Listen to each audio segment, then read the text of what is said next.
Ashamaa harka fuunee kabajamtoonni fi hordoftoonni maatii masootuuf taatan hundi keessanuu kan biyya keessas kan biyya hambaa keessa jirtanis nageenya jaalalli waaqayyoo sini dhufaa baay'atu jecha akkasumas warroota amantii biraatiif ashamaa harka fuunee akkasumas nagaa jirtu kan nagaa kootii galata waaqayyoo sini jechuu jaaladha akkasumas immoo mastummaan luufiddee dhuftee jechuun keessanii hin hafu. Akkasumas mastoonii wanti nan isinii fidee dhufeerra viidiyoo wayii dhaggeeffadhee ture akka carraa ta'e jechuudha. Ajabna jedhe dhugaa waaqayyo.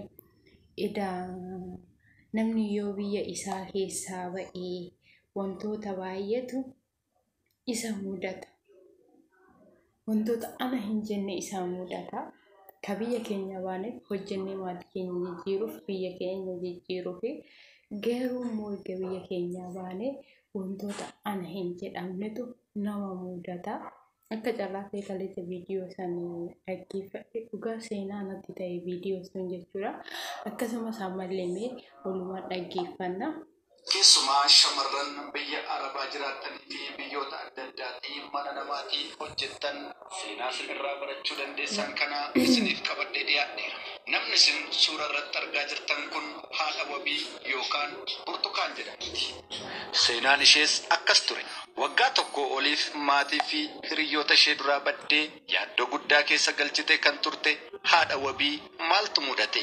Maqaan ishee Burtukaan Mallasaa jedhama. Waggaa 2 dura akkuma nama kamiiyyuu hojjettee of jijjiiruuf biyyoota Arabaa keessaa gara biyya Baahireen imalte. Gaafan imalee jedhu maatiin biratti ramadame yookaan maatiin biraa hojjedhu wajjin baay'ee waliif galle. Ijoolleen maatii kanaa illee hedduu na jaallatan jetti Burteen. Sababa kanaafis mindaa koo yeroo naaf kaffalan baay'ee na kabajuu jetti. Haadhuma kanaan otoo jirruu ji'a 8 booda maatiin sun hojii manichaaf nama dabalataa waan barbaachiseef intala biyya Filiipiinsii tokko fidan. Yeroo dura mana sangaltu maatiin isheen bira jirtus maatiin isheen ijoolleen sunis baay'ee na jaallatu turani. Garuu immoo yeroo muraasan booda nama bira fidanii sunis kan dhufte hojiidhaaf. Laala dhugaa waaqayyo jechuudha. Namni bar dhugaa rabbii jechuudha. Miiqaanyaa hin dhawu bakkuma barbaadetti illee yoo ta'e. Maal ta'a isheenis hojii ishee hojjetattu. Tooni hojii isaanii ishee hojjettu. Dhugaa rabbi bakkuma deeman hundattuu namni namarraa hin taa'u dhugaa unkaan baadaa dhiisatu gisee har'aa firri ofiitu jechuudha. Gisee har'aa firri ofiitu namarraa hin taa'u dhugaa waaqayyo jechuudha. Seenaan ishee baay'ee garaa na nyaatte. Maaliif? Na biratti dabalata. Hojjettuun kun gaafa galtu maatii fi ijoolleen mana sanaa jaalala guddaa waan naaf qabaniif hinaaffahamaa keessa galte jetti Burteen. Yaaliiwwan jireenya koo miidhan tokkos narraan gaggeessuu jalqabdee jetti. Gaaf tokko garuu waan addaa tokkotu na mudate. Innis turtiin paaspoortii kootii waan xumurameef hojjechiiftuu yookaan maadaamii koo waliin ta'uun gara bakka paaspoortiin itti haareffamuutti deeme. Paaspoortii koos haareffadhee fuunee deebinee yeroo manatti dhiyaannu hojjechiiftuun koo sun gara hojjettuu ishee mana jirtuu sanaatti bilbiltee ati ijoollee nyaata nyaachisi Burtukaan immoo dhuftee haaraffistu jettee hojiif gara biyya biraatti deemte. Anis mana bira yeroon ga'e gamoo 3ffaa irratti waanan amanuu hin dandeenye tokkon argee jetti Burteen. Innis daa'imti waggaa 4 gamoo 3ffaa irraa dhiigaan makamtee ciisaa jirti. Yeroo kana anis fiigee dhaqeen mucaa kana oliif gadi qabee ilaalaa bilbila koo fuudheen hojjechiiftuu yookaan maadaamii kootiin bilbilee jetti. Yeroo ani daa'ima oliif gadi gaggaragalchee gara maadaamii kootti bilbilu yeroo kana edaa intalli Filiipiinsii sun gamoo 4ffaa irra dhaabattee bilbila isheetiin yeroo mucaa qaqqabu viidiyoo na waraabaa turtee jetti. Kana gidduutti hojjechiiftuun koos dhuftee waliin mucaa bakka jiruu kaafnee gara hospitaalaa geessine. Utuu nuti achi jirru intalli manatti hafte sun viidiyoo waraabaa turte sana abbaa manaa mana sanaaf ergite. Akka waan ani mucaa sana balaaf saaxileettis itti himte. Abbaan manaa ofii isaati poolisiidha. Innis viidiyoo sana fudhatee aarii guddaadhaan guutamee ariitiin gara hospitaala nuti keessa jirru dhufe. Dhiirri dubartii rukutuun hin eeyyamamu waan ta'eef hojjechiiftuu koo sanatti viidiyoo sana agarsiisee akka waan ani mucaa sana miidheetti ishee hubachiisee jetti burte. Isheenis oduu sobaa kana abbaa manaa isheerraa erga dhageessee booddee garagaltee kaballaa hamaan na kabalte. Akka isaan ija ishee duraa na fuudhanii deemanis dubbattee jetti burte. Achumaan gara mana adabaatti na geessan. Achittis reebichaa fi dararama tokko tokko narraan ga'aniiru jetti. Sana booda viidiyoo sana ragaa godhachuudhaan hidhaa waggaa 10 natti murteessanii na hidhani jetti burte. Sana booda maaltu ta'e? Akkam wantoota akkanaatu jira biyya hambaa keessa.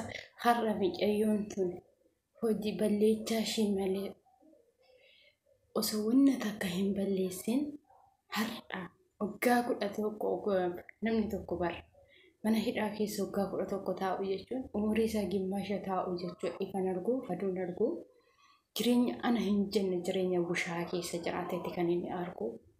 Dhugaa waaqayyoomti bichaan kan nu olii kas samiin fardeen bichaan rabbii kun bichaan waan nu godhu isa qofa bichaatu beeka. Yeroo baay'ee wanta akkanaatu jira. Obboleewwan koo kan nama lama mana tokko keessa jirtan of eeggadhaa. Sin of eegdan hin dandeessan waaqayyo sinaa eegu.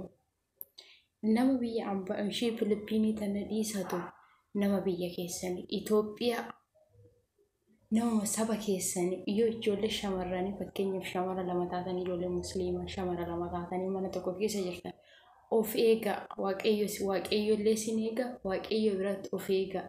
Namni ofii jiraannaa ani mataa kootti nan jiraadha jedhee yaada malee ati jiraadhu jedhee namni siniif yaadu. Ijoolleen shamarranii amantaa ortodoksii taatan shamarri takka amantiin ishii kiristaana taate sin wajjin jiraatti. Of eeggadhaa irraa of qoxxobaa. Amala duraan mala hedduu keessan birqi gootanii kan itti of himtan ta'e irraa of eegaa, irraa of qoxxobaa. Yeroo baay'ee itti of hin dhiyeechinaa.